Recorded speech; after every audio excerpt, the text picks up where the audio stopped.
প্রায় 2000 বছর তারা রাষ্ট্র ছাড়া ছিল, তাদের কোনো রাষ্ট্র ছিল না, কোনো পরিচয় ছিল না, ঘুরে বেড়াইছে। এই টোকাইগুলোকে যখন একত্রিত করে একটা রাষ্ট্রের একটা স্বীকৃতি দিল ব্রিটেন, আবার যখন আমেরিকার হাতে ক্ষমতা গেল, এই কয়েক বছর আগের কথা দেখেন, ব্রিটেনকে লাথি মেরে তারা আবার আমেরিকার কোলে গিয়ে উঠে। ইতিহাস শুরু হচ্ছে আমাদের জাতির পিতা ইব্রাহিম আলাইহিস সালামকে কেন্দ্র করে। কাকে কেন্দ্র করে? ইব্রাহিম আলাইহিস সালামকে কেন্দ্র করে। আপনারা কি ঘুমাই গেলেন? শুনবেন। ইব্রাহিম আলাইহিস সালাম বিয়ে করলেন, তার 2 জন স্ত্রী ছিল। কয়জন স্ত্রী? হযরতে সারা আলাইহিস সালাম এবং হযরতে হাজার আলাইহিস সালাম, যাকে আমরা বলি হাজেরা। আমরা কি বলি? বিবি হাজেরা, নামটা হলো হাজারা। আচ্ছা, যাই হোক, তিনি 2টা বিবাহ যখন তার হলো, হযরতে সারা আলাইহিস সালাম এবং হযরতে হাজার আলাইহিস সালাম 2 জন স্ত্রীকে তিনি 2 জায়গায় 2টা মসজিদ কেন্দ্র করে 2টা সভ্যতা পৃথিবীতে ঘুরে উঠতে শুরু করলেন। হযরতে হাজার আলাইহিস সালামকে কাবা শরীফের পাশেই রেখে গেলেন, আর হযরতে সারা আলাইহিস সালামকে নিয়ে তিনি বাইতুল মুকাদ্দাসের কাছাকাছি একটা শহরে, একটা জায়গায়, সেখানে সে বসবাস শুরু করে দিলেন। এই পৃথিবীর জমিনে কোনো সভ্যতা ছিল না। 2টা সভ্যতা হযরত ইব্রাহিম আলাইহিস সালামকে ঘিরে আস্তে আস্তে বাড়তে শুরু করলো। নববী পরিবেশ শুরু হলো। মানুষ সেখানে আস্তে আস্তে তাওহীদের উপর আসতে লাগলো। কিছু মানুষ তাওহীদ কবুল করতে শুরু করলো। 2টা শহর পৃথিবীর জমিনে, পুরাতন সবচাইতে 2টা শহর। একটা হলো বাইতুল মুকাদ্দাসের শহর জেরুজালেম, ফিলিস্তিন যেটাই বলেন, মিশর, ওই কেন্দ্র করে, ওই এলাকা কেন্দ্র করে, আর একটা হলো মক্কা শরীফকে কেন্দ্র করে। এই 2টা প্রতিষ্ঠিত শহর পৃথিবীর জমিনে প্রথম। এই শহরগুলোতে আল্লাহ পাক রব্বুল আলামিন হযরত ইসমাঈল আলাইহিস সালাম দিলেন হলো হযরত হাজার আলাইহিস সালামের গর্ভে। সেখানে কাবা শরীফের পাশে মক্কায়, সেখানে জন্ম হলো হযরতে ইসমাঈল আলাইহিস সালামের, যার বংশ থেকে আদনানি আরব, আরবে বাঈদা, বিভিন্ন আরবের মধ্যে বিভিন্ন গোষ্ঠী আছে। এই গোষ্ঠী থেকে শুরু করে বনু হাশেম, কুরাইশ থেকে বিশ্বনবী মুহাম্মদ রাসূলুল্লাহ সাল্লাল্লাহু আলাইহি ওয়াসাল্লাম। তাহলে এটা বানি ইসমাঈল আলাইহিস সালামের বংশধর। মানে তার এই স্ত্রী হযরতে হাজার আলাইহিস সালামকে কেন্দ্র করে সেখানে যে সভ্যতা, সেই সভ্যতার ফসল হলো আমরা, এই পর্যন্ত। আর ওইদিকে বাইতুল মুকাদ্দাসে সারা আলাইহিস সালামকে নিয়ে তিনি যে সংসার শুরু করলেন, সেখানে ইসমাঈল আলাইহিস সালামের জন্মের 13 বছর পর ওই স্ত্রীর গর্ভে আরেকজন সন্তান তার হয়, তার নাম হলো হযরতে ইসহাক আলাইহিস সালাম। নাম কি? নামগুলো মনে রাখার চেষ্টা করবেন। আমাদের পূর্বপুরুষগুলোর নাম কোথা থেকে আসছে, এগুলো অসংখ্য নবী আল্লাহ পাঠিয়েছেন, বেশিরভাগ অল্প কিছু ছাড়া ইব্রাহিম আলাইহিস সালামের আগে কিছু এসেছে। আর আমাদের আখির নবী মুহাম্মদ রাসূলুল্লাহ সাল্লাল্লাহু আলাইহি ওয়াসাল্লাম, বাকি সব নবীগুলো ইসহাক আলাইহিস সালামের এই চেন দিয়ে এসেছে। ইহুদি যারা আমাদের। এখন এখানে একটা মনে রাখার মতো তথ্য, সেটা হলো কোন নবী ইহুদি ছিলেন না। অনেকে আমাদের দেশের দুঃখজনক সত্য কথা, আলেম অজ করে, কিন্তু বলে মুসা আলাইহিস সালাম ইহুদি ছিলেন, অমুক নবী ইহুদি ছিলেন, ঈসা আলাইহিস সালাম খ্রিস্টান ছিলেন। মানে তাদের ওই সময়ে তাদের অনুসারীরা খ্রিস্টান, তাদের অনুসারীরা ইহুদি, এই জন্য তাদেরকেও তারা ইহুদি খ্রিস্টান মনে করে। আসলে ওই সময় তাওহীদের উপর যারা প্রতিষ্ঠিত ছিল, তাওহীদ কার পক্ষ থেকে আসছে? আল্লাহর কাছে যারা আত্মসমর্পণ করেছে। মুসলমান শব্দের অর্থ হলো আত্মসমর্পণকারী। তার মানে মুসা আলাইহিস সালামও মুসলমান ছিলেন, ঈসা আলাইহিস সালামও মুসলমান ছিলেন। অনেক আলেমও কিন্তু এটা বলে তারা ইহুদি ছিলেন, খ্রিস্টান ছিলেন। এইগুলো ভুল করবেন না আপনারা, বললে আপনারা সুন্দর করে বোঝাই দিবেন। যাই হোক, মানুষ বলতে পারে, মানুষের ভুল হতে পারে, মানুষের না জানা থাকতেও পারে, নাও জানতে পারে মানুষ, এটা কোনো বিষয়।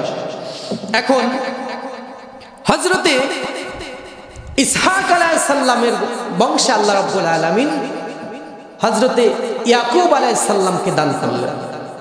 নাম কি? ইয়াকুব আলাইহিস সালামকে দান করলেন। ইয়াকুব আলাইহিস সালামের আরেক নাম আমরা কোরআনুল কারিমে ইয়াকুব বলে তাকে সম্বোধন করা হয়েছে। 25 জন নবীর নাম কোরআনে আছে। অসংখ্য নবী আল্লাহ পৃথিবীর জমিনে পাঠিয়েছেন, আল্লাহু ইয়ালামু, আল্লাহ ভালো জানেন। কোন হাদিসে আছে আপনার 1,24,000, 2,24,000, অনেক মত আছে, কিন্তু কত নবী আল্লাহ পাঠাইছে এটা আল্লাহই ভালো জানে। কোরআনে আছে 25 জনের নাম। এখন হযরতে ইয়াকুব আলাইহিস সালাম তার আরেকটা নাম হলো ইসরাইল। কি নাম? এইটা তার আরেক নাম, কোরআনে দেওয়া আছে ইয়াকুব আলাইহিস সালাম। এখন ইয়াকুব আলাইহিস সালামের যে নাম ইসরাইল, ইসরাইল থেকে তার বংশে যে মানুষগুলো আসলো, তারপরে যারা জন্ম হলো এদের নাম হলো বানু ইসরাইল, মানে ইসরাইলের সন্তান, ইসরাইলের বংশধর। বানি ইসরাইল ইয়াকুব আলাইহিস সালাম থেকে শুরু হয়ে গেল। ইয়াকুব আলাইহিস সালামের নামের জন্যই তারা বানি ইসরাইল নামে পৃথিবীতে পরিচিত হতে থাকলো। এখন ইয়াকুব আলাইহিস সালামের আল্লাহ 12 জন সন্তান আবার দিলেন, তার আবার 12 জন সন্তান হলো ইয়াকুব আলাইহিস সালাম। এই 12 জন সন্তানের মধ্য থেকে সব চাইতে আদরের ছেলে, ওই ছেলেটার নাম আপনারা জানেন নাকি? জোরে বলেন, জানতে হবে। কি নাম? ইউসুফ আলাইহিস সালাম। তাকে আবার আপনারা তার ভাইয়েরা বিক্রি করে দিয়েছিল, আপনারা জানেন। এই ইতিহাস আমি টানবো না, বড় হয়ে যাবো আলোচনা।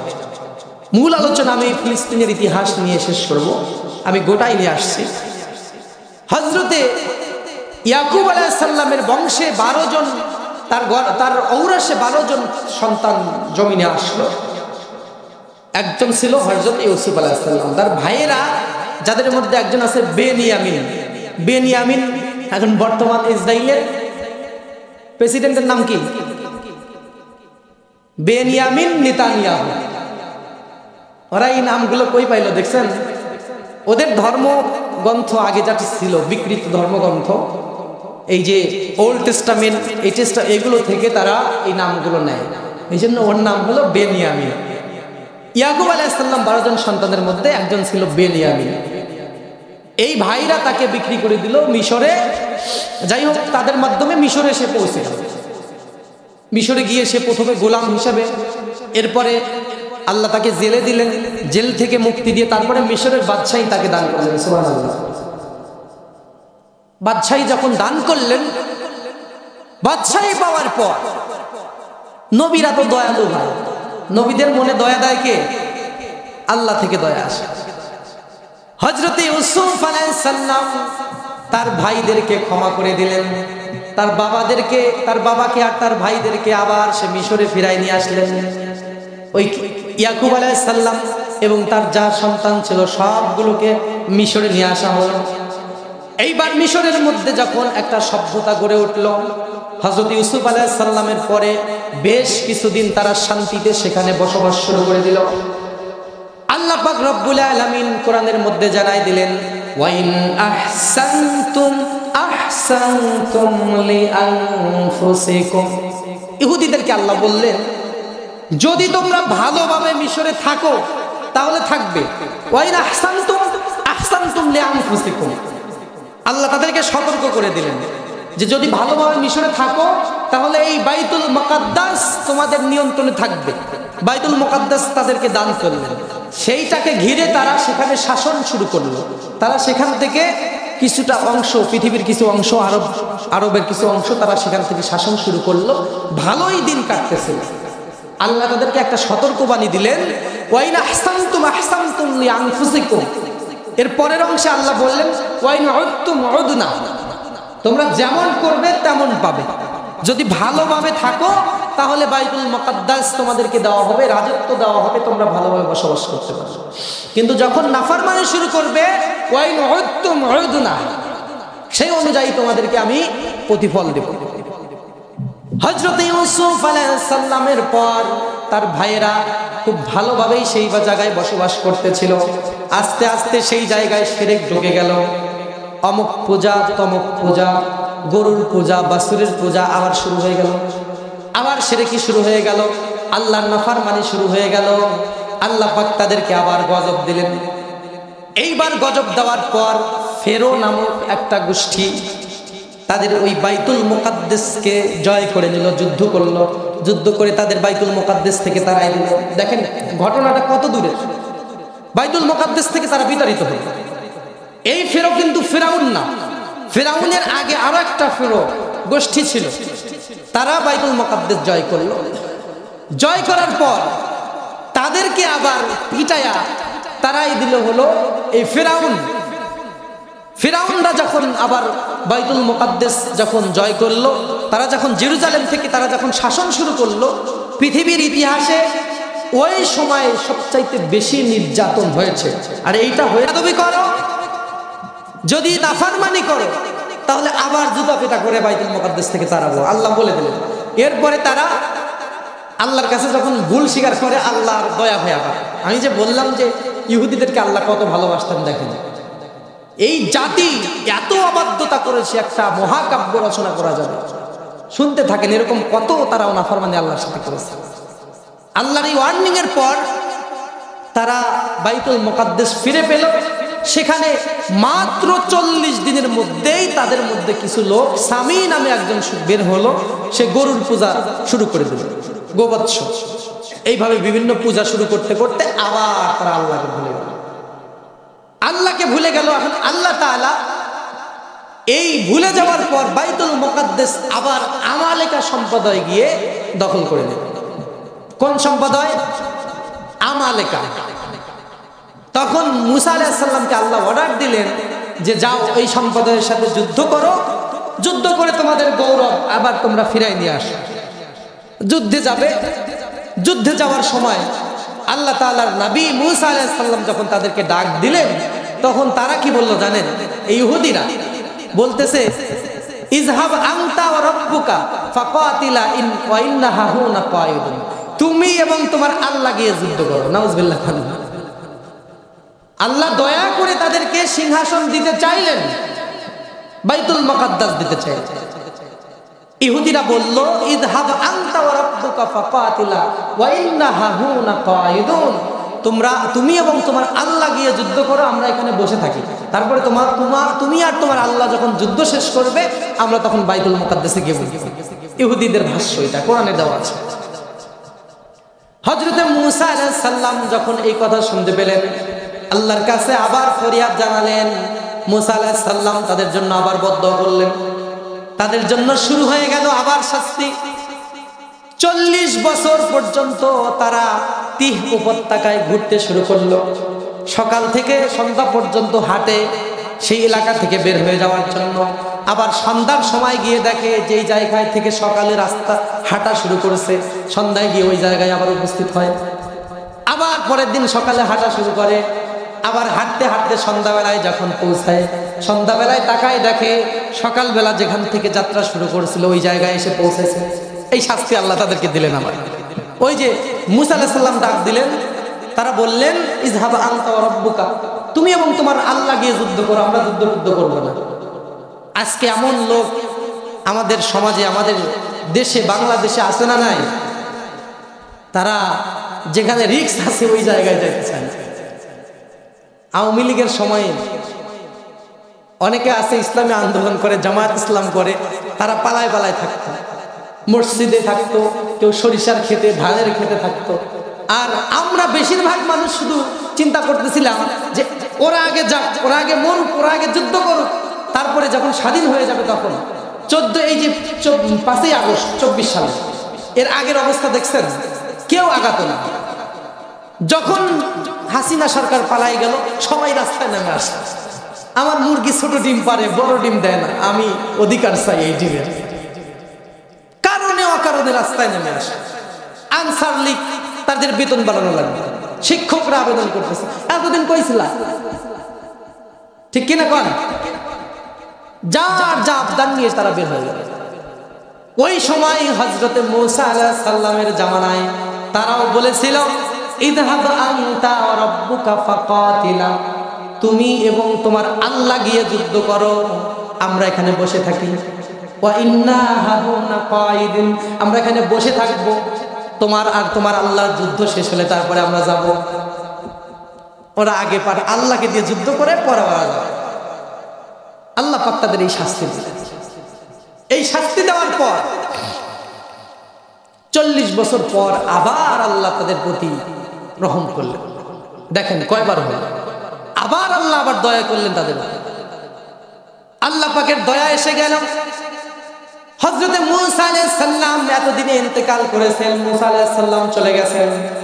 মূসা আলাইহিস সালামের পর তাদের প্রতি যখন আল্লাহর দয়া হলো, আবার একজন নবী আল্লাহ তাদের বংশে আবারও দিলেন। তাদেরকে এই ফেরাউনের অত্যাচারের পর আমালিকা সম্প্রদায় থেকে বাঁচানোর জন্য আবার একটা নবী তাদেরকে দিলেন আল্লাহ রাব্বুল আলামিন। এই নবীর নাম হলো হযরতে ইউশা বিন নূর। কি নাম? ইউশা বিন নূর। নামগুলো মনে রাখবেন। তাকে যখন দেওয়া হলো, আল্লাহ পাক রব্বুল আলামিন তার মাধ্যমে যুদ্ধ করার নির্দেশ দিলেন। হযরত ইউশা বিন নূর যখন কওমের লোকের কাছে গিয়ে বলল, মূসা আলাইহিস সালামের সময় তোমরা যেমন বলেছিলে তুমি এবং তোমার রব গিয়ে যুদ্ধ করো, এখনো কি তোমরা ওইরকম বলবে নাকি? তখন তারা বলল, না না, আমরা যুদ্ধ করার জন্য প্রস্তুত আছি, যুদ্ধ করার জন্য প্রস্তুত আছি, আমাদেরকে যুদ্ধের নির্দেশ দেন, আমরা চলে যাব। একজনকে সেনাপতি বানান। এই সেনাপতির জন্য আল্লাহ পাকের পক্ষ থেকে একজনের নাম ঘোষণা হলো। এই ব্যক্তির নাম ছিল তালুত। কি নাম ছিল? ওই সময় নবীর নাম কি? ইউশা বিন নূর। কথাগুলো মনে রাখবেন। তালুতকে তখন ওই সময় সেনাপতি বানালেন, শাসক বানালেন, বানিয়ে তার নেতৃত্বে যুদ্ধে যাওয়ার জন্য বললেন।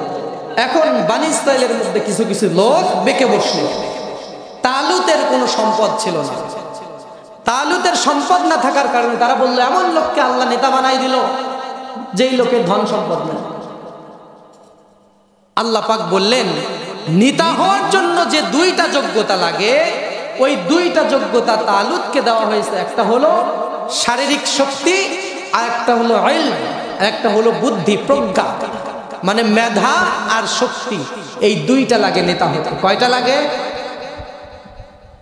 নেতা হওয়ার যোগ্যতা এই দুইটা। একটা হলো ভালো মেধা থাকতে হবে, আর একটা হলো শারীরিক শক্তি থাকতে হবে। জিসমি ওয়াল ইলম, প্রজ্ঞা এবং শক্তি, এই দুইটাই তালুতের মধ্যে ছিল। আজকে বাংলার জমিনে এই অবস্থা হয়ে গেছে যে নেতা হতে হলে এই দুইটা থাকলে চলে না, ব্যাকগ্রাউন্ড থাকা লাগে।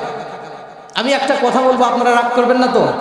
রাগ না করলে বলবো, পরে রাগ করলে কিন্তু আমার দোষ নাই। এই যে বাংলাদেশে কোটা সংস্কারের আন্দোলন হল, এই কথা অন্য কেউ বলে নাই। আমি একটা জিনিস চিন্তা করে দেখলাম, বাংলাদেশে এখনো কোটাই চলছে। বিএনপি থাকতে পারেন, আওয়ামী লীগ থাকতে পারেন, আমি কোনো দলের পক্ষে বিপক্ষে বলছি না, কিন্তু কোটা এখনো চলছে। কিভাবে চলছে দেখেন। আওয়ামী লীগ, শেখ হাসিনা, এরপরে সজীবদের জয়, এগুলো সব কার কোটা? মুজিবের কোটা। কার কোটা? কোটা না, বাবার পরে ছেলের পরে, এগুলো কোটাই তো হচ্ছে। কোটা সংস্কার কি করলা? এইটাই তো কোটা। বিএনপির মধ্যে তাকায় দেখেন, নাম কি ভদ্রলোকের? আপনার শহীদ প্রেসিডেন্ট জিয়াউর রহমান, এরপরে ওনার স্ত্রী, কোটা। তারপরে তারেক জিয়া, কোটা। ঠিক কিনা? ভুল বললাম আমি? কোটা চলছে। এইটা হলো বাংলাদেশে ক্ষমতা পাওয়ার লাইন। এই লাইনে থাকতে হবে। আল্লাহ বললেন, উলুল ইলমি ওয়াল জিসম, শারীরিক শক্তি এবং প্রজ্ঞা থাকতে হবে নেতা হওয়ার জন্য জরুরি। আল্লাহ পাক রব্বুল আলামিন তালুতকে নেতা নির্বাচন করলেন। এরপরে তাদের একটা পরীক্ষার ব্যবস্থা করলেন। একটা সমুদ্র সামনে আসবে, তোমরা যখন যুদ্ধে যাবে এই সমুদ্রের মধ্যে পানি খাওয়া যাবে না, যারা পানি খাবে তাদেরকে যুদ্ধে নেওয়া হবে না। আল্লাহ রাব্বুল আলামিনের এই নির্দেশকে অমান্য করে বনী ইসরাইলের মধ্যে বেশিরভাগ লোক পানি খেয়ে ফেললো, শুধুমাত্র 313 জন ছাড়া। কয়জন ছাড়া? হযরতে ইউশা বিন নূর এবং তালুত, এই দুইজনে মিলে এই 313 জনকে নিয়ে যুদ্ধে চলে গেল। বাইতুল মুকাদ্দাসের কাছাকাছি গিয়ে, বাইতুল আকসা, আজকের বাইতুল মুকাদ্দাসের কাছাকাছি গিয়ে তারা যখন শুরু হয়ে গেল, ওই যুদ্ধের মধ্যে 16 থেকে 17 বছরের একজন বালক ছিল। এই বালকের নাম হযরতে দাউদ আলাইহিস সালাম, সুবহানাল্লাহ। এখান থেকে ইতিহাস চলে আসছে 16 থেকে 17 বছর। তখনও তিনি নবী হন নাই। তালুতের তিনি একজন সৈন্য। ওই যে 313 জন আল্লাহর হুকুমকে মানছে, তার মধ্যে একজন দাউদ, তিনি একজন ছোট্ট বালক ছিলেন, 16 থেকে 17 বছর বয়স। বিভিন্ন হাদিসে এসেছে এরকম। তালুতের বিপক্ষে যারা যুদ্ধ করতেছিল ওদের সেনাপতির নাম ছিল জালুত। ওই জালুত এত শক্তিশালী ছিল, একজনে 15-20 জনকে একদম মেরে ফেলত। ওর কাছে 10 জন কিছুই, এরকম শক্তিশালী একজন তাদের সেনাপতি ছিল। কিন্তু হযরতে ইউশা বিন নূর মুসলমানের ইহুদিদের যে বাহিনী, সেই বাহিনীতে ছিল মাত্র 313 জন। এবার যুদ্ধ শুরু হয়ে গেল। যুদ্ধের পর হযরতে দাউদ আলাইহিস সালাম ছোট্ট বালক, ওই তালুতের বিপক্ষে যারা যুদ্ধ করছে, বিপক্ষের সেনাপতি জালুত পুরা শরীর বর্ম দিয়ে ঢেকে আছেন। পা থেকে শুরু করে মাথা পর্যন্ত পুরা শরীর বর্ম দিয়ে ঢাকা, শুধুমাত্র চোখ দুটা বের করে আছে। দূর থেকে হযরতে দাউদ আলাইহিস সালাম একটা গুলতি নিলেন।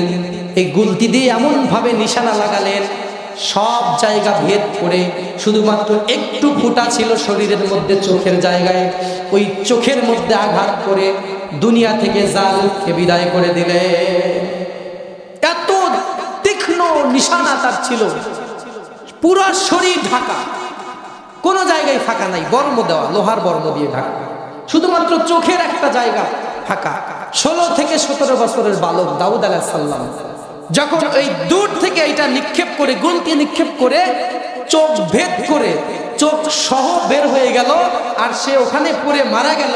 ওইটা দেখে জালুতের যে বাহিনী ছিল, যে এত বড় শক্তিশালী সেনাবাহিনী, সে মারা গেল, আমরা আজকে পারবো না, সবাই ভেগে গেল। এরপরে আবার ইহুদিদেরকে আল্লাহ তাআলা ক্ষমতা দিলেন, আবার বাইতুল মুকাদ্দাস তারা দখল করল। এই পৃথিবীর ইতিহাসে দ্বিতীয় ওই মসজিদ, আবার সেখানে সভ্যতা গড়ে উঠলো।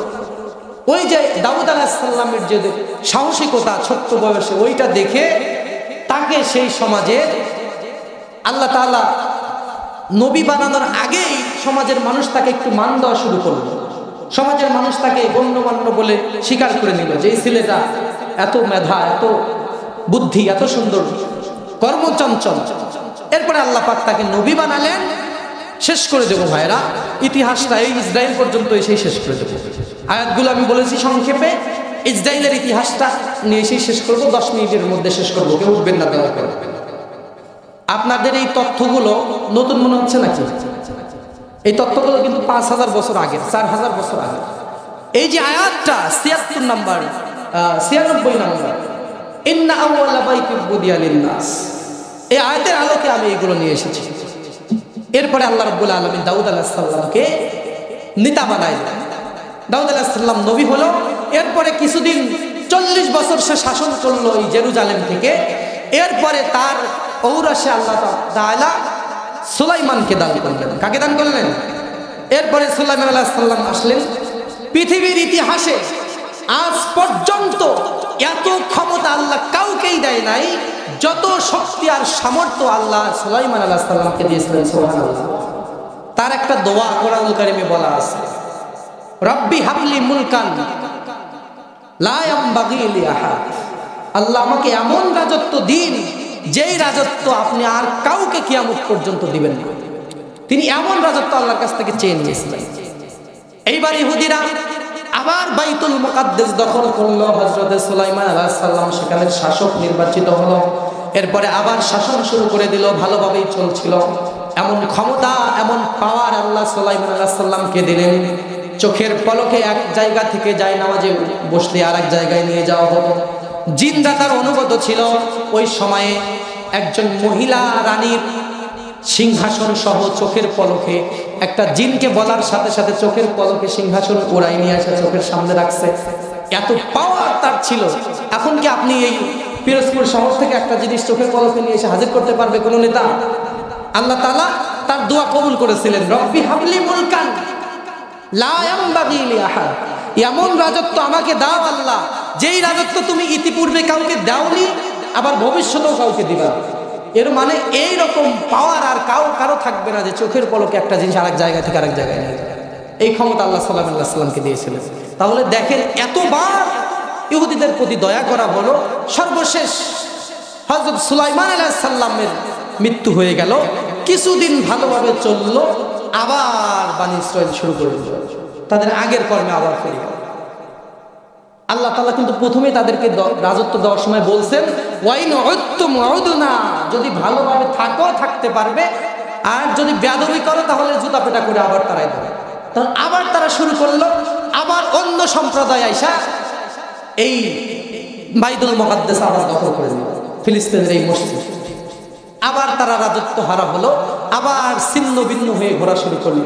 ওই যে আজ থেকে 2-3 হাজার বছর আগে এইবার সর্বশেষ তারা যখন এই রাজত্ব হারা হলো, আল্লাহ কিন্তু ইতিপূর্বে তাদের অনেক দয়া করছে, অনেকবার তাদেরকে আবার ফিরাই দিছে, আবার নাফরমানি করছে, আবার ফিরাই দিছে।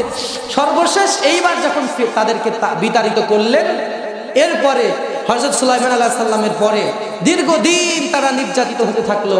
ইহুদিরা এখান থেকে এইগুলো শিখেছে, তাদের নারীগুলোকে ধর্ষণ করা হয়েছে, তাদের শিশুগুলোকে হত্যা করা হয়েছে। আল্লাহ পাক আবারও তাদের প্রতি দয়া করলেন, আবারও দয়া করলেন। সুবহানাল্লাহ, আল্লাহর কত দয়া, আবার তাদের প্রতি দয়া করলেন আল্লাহ। এইবার আল্লাহ রাব্বুল আলামিন হযরত ঈসা আলাইহিস সালামকে পাঠানোর সিদ্ধান্ত নিলেন। তাদের বিভিন্ন পূর্বপুরুষেরা তারা বলে যেত যে আমাদের একজন মাসি আসবে, যিনি আমাদেরকে উদ্ধার করবে এই বিপদ থেকে।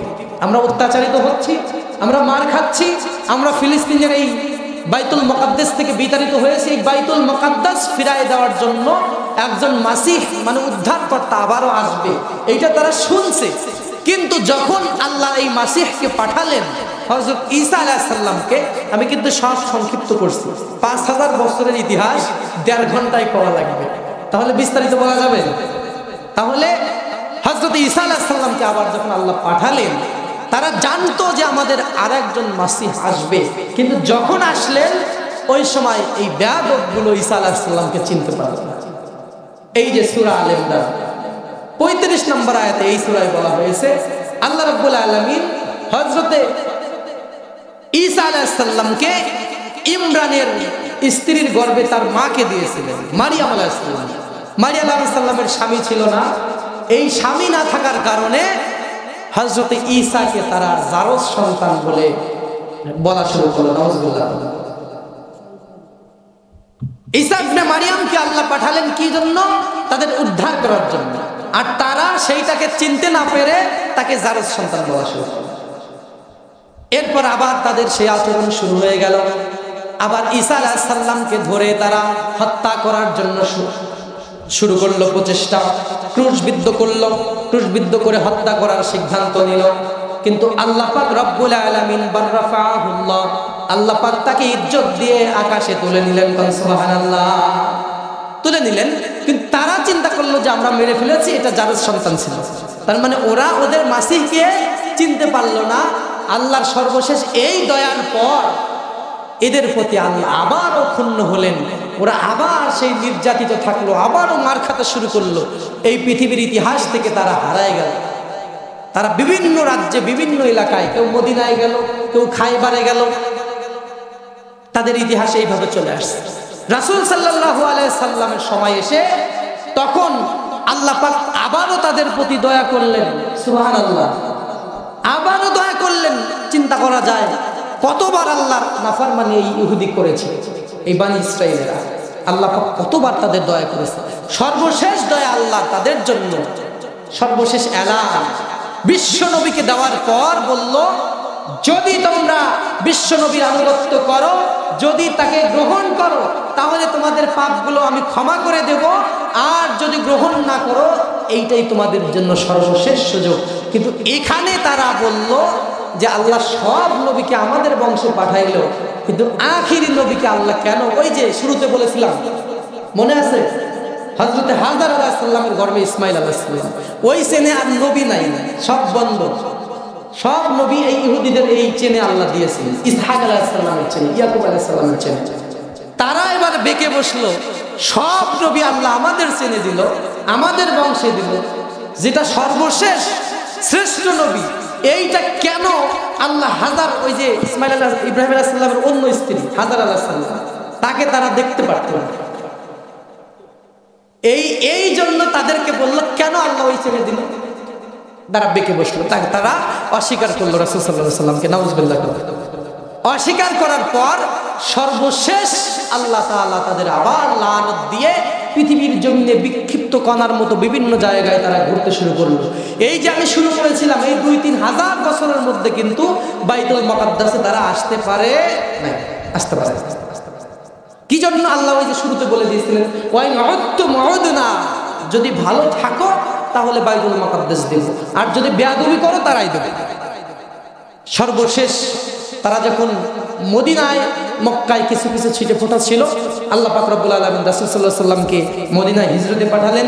হিজরতের পর বনু কুরাইজা বংশ ইহুদিদের বংশ ছিল, আরো কয়েকটা বংশ ছিল। এই বংশে কিছু ইহুদি ছিল মোটা দাগে, মদিনায় বেশি সংখ্যক ছিল এই বংশে। তখন একটা ঘটনা ঘটলো, রাসূল সাল্লাল্লাহু আলাইহি সাল্লামের একজন সাহাবী বাজারে গিয়েছিল, বনু কুরাইজার বাজারে। এই বাজারে একজন মহিলার ওড়না ধরে টান দেয় একটা ইহুদি, একটা মহিলার ওড়না ধরে টান দেয়, হিজাব ধরে টান দেয়, শ্লীলতাহানি করে। একজন দ্বীনি বোনের ইজ্জতে হাত দেওয়ার কারণে ওই রাসূল সাল্লাল্লাহু আলাইহি সাল্লামের সাহাবী খাপ থেকে তরবারি বের করে এক কোপে ইহুদির কল্লা নামায় দেয়। সুবহানাল্লাহ। এই ঘটনা যখন তারা দেখে, কয়েকজন ইহুদি মিলে ওই সাহাবীকে আবার গর্দান উড়ায় দেয়। এই ঘটনা রাসূল সাল্লাল্লাহু আলাইহি সাল্লামের কাছে যখন গিয়ে বলা হয়, রাসূল সাল্লাল্লাহু আলাইহি সাল্লাম একবারের জন্যও বলে নাই যে কেন আর ইহুদিদের কল্লা নামাতে হবে। ওই একজন মহিলার ইজ্জতে হাত দিছে, বিচার আছে, আইন কেন হাতে তুলে নিয়েছে, এমন কিন্তু কখনো বলে নাই। এর মানে পৃথিবীর ইতিহাসে মুসলমানদের জন্য শিক্ষা, যখনই বাতিল আসবে সামনে, অন্যায় যখন আমাদের সামনে হবে, অন্যায় দেখার সাথে সাথে ঈমান যাদের আছে তারা বিচারের অপেক্ষা করবে না, গর্দান উড়াই দিবে, কারো সামনে মাথা নত করবে না, ঠিক কিনা? এটাই হলো মুসলমানদের ইতিহাস। রাসূল সাল্লাল্লাহু আলাইহি সাল্লাম সমর্থন করেছেন এটাকে সমর্থন করেছে। তিনি বলেন নাই একজন মহিলার ইজ্জতে হাত দিছে, তুমি কেন মারতে গেলা, তুমি কেন জবাই করতে গেলা। আজকে জিহাদ ছাড়া পৃথিবীতে বিকল্প কোনো পদ্ধতি নাই। কিসের মানবাধিকার আইন, কত কিছু ইউনাইটেড স্টেট, কত কিছু আপনারা গঠন করেছে পৃথিবীতে শান্তির জন্য, মানুষের জন্য এগুলো গঠন করা হয়েছে। দেখেন আজকে ফিলিস্তিনে বোমা ফেলা হচ্ছে, নির্বিচারে হত্যা করা হচ্ছে, হাজার হাজার শিশু জীবন দিচ্ছে, প্রত্যেক দিন ধর্ষিতা হচ্ছে মা বোনেরা। কিসের বিচার? বিচারের অপেক্ষায় আসি আমরা, তাকায় আসি, সারা বিশ্ব দেখতেছে, হাতে হাত গোটায় বসে আছে, বিচার করছে, কারো বিচার হচ্ছে ভাই? এই জন্য আল্লাহর রাসূলের যে নির্দেশ, গর্দান উড়ায় দাও। 2 কোটি হিন্দু ইহুদি বর্তমান পৃথিবীতে, মাত্র 2 কোটি। কয় কোটি? আর পৃথিবীতে মুসলমানের সংখ্যা 200 কোটি। কয় কোটি? পেশাব করে দিলে ভেসে যাবে ইহুদিদের যে সংখ্যা। 200 কোটি পাথর এক জায়গায় রাখলে একটা পাথরের পাহাড় হয়ে যাবে। আজকে তারা কেন ইহুদিদের হাতে নির্যাতিত হচ্ছে? একতা মুসলমানের মধ্যে নাই, বিচারের জন্য চেয়ে বসে আছে।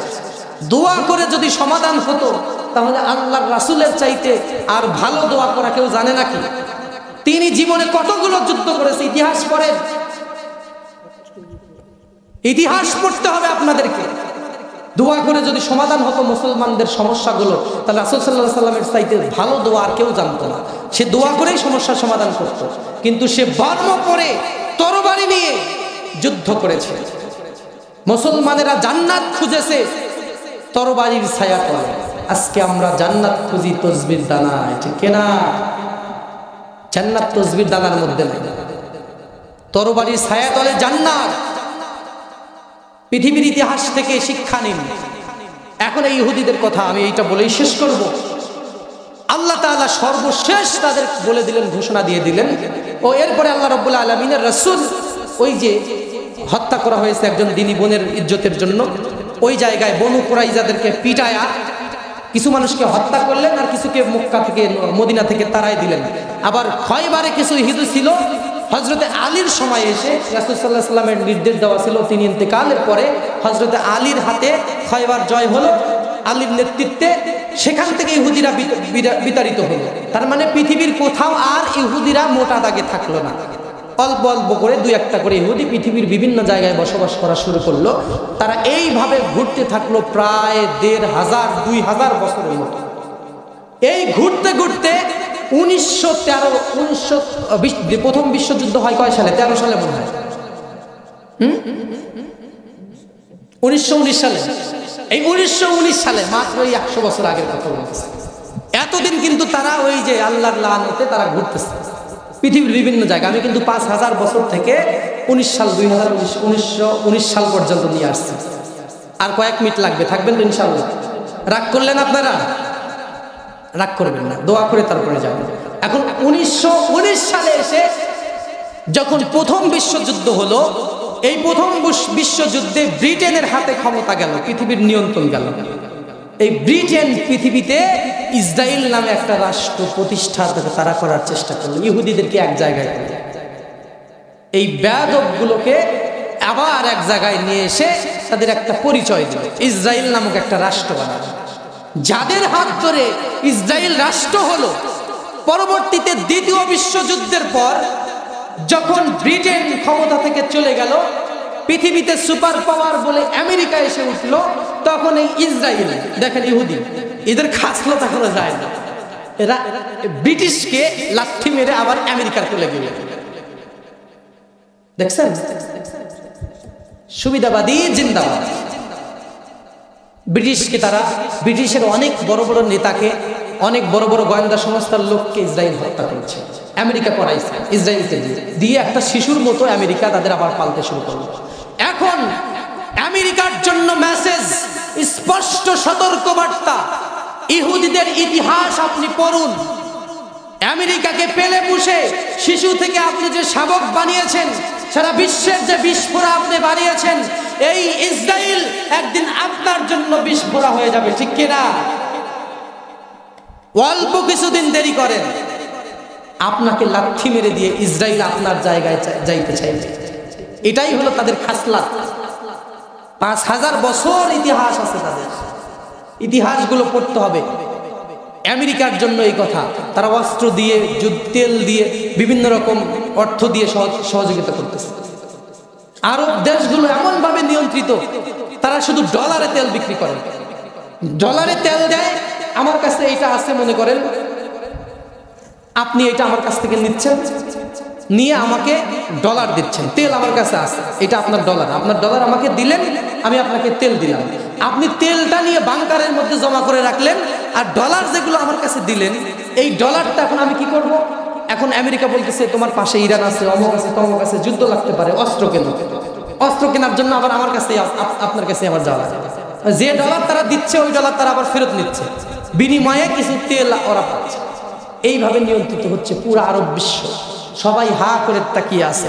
সারা বিশ্বের মুসলমান যত রাষ্ট্র আছে, প্রত্যেক মুসলমান রাষ্ট্রের সেনানায়কদের জন্য, প্রধানমন্ত্রীর জন্য আমাদের আর্তনাদ।